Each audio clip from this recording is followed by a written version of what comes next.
tickets to the movie. It's really Thanks. intense. Oh, good. How did you prepare for such an extreme role? You know, when I first read the script, I knew I had to find an accent. I knew certain external things because it's a period movie were important. Rob Eggers is a thorough researcher, and he really lives by the details of research. So we looked at some photos, for example, of lighthouse keepers and kind of found a model. So I knew I had to grow a beard, get some false teeth. My teeth are not great, but we needed them even worse. So I wear false teeth in it. I knew I'd need an accent to deliver that beautiful text that there is. A text that is very, you know, it's special, it's poetic, it's not normal language, and it's, you know, colored by the slang of the era. Those things for starters, and then little things, you know, I had to learn how to knit. You only see it probably for 20 seconds in the movie, but that was part of the thing that I didn't know how much I'd be knitting in the movie, but I knew that was an activity that people did in the lighthouse when they had lots of time. So those little things connect you, even if it's not directly used in the movie.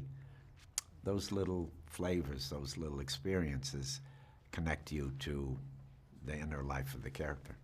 And your character is like in extreme situations. So how do you snap out of this when you're leaving set? You don't completely. You do enough because you're activated by the camera. You can't maintain that kind of engagement, that kind of concentration all the time. But at the same time, when we finish work, it's not like we go out and have an 8-course meal and party, you know. We go home and we sleep and then we come back. So it was pretty full immersion because there's only 2 actors. It's not a big production. It's very ambitious in its cinema language. So we worked long hours and we're there every day. So the life of the movie starts to infect the small amount of free time you have. But you know, you willfully try to get away from it too, just to cleanse yourself and get your energy back for the next day. I've heard like Robert had some special methods on set, like extreme method, like hitting himself and something. Right. Are you doing things like this, and what do you think about?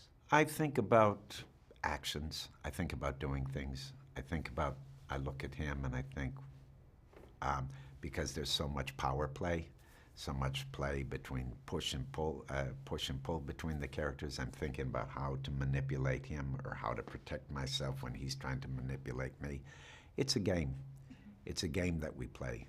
We're kind of, we're sparring with each other. Was there something that took you by surprise about him? You've never worked with him before, so.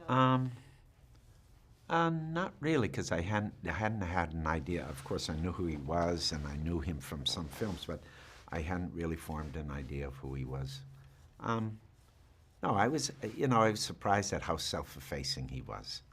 That he's very, he likes to, he has this charming, mostly charming, English self-effacing quality where he appears to be nervous and insecure.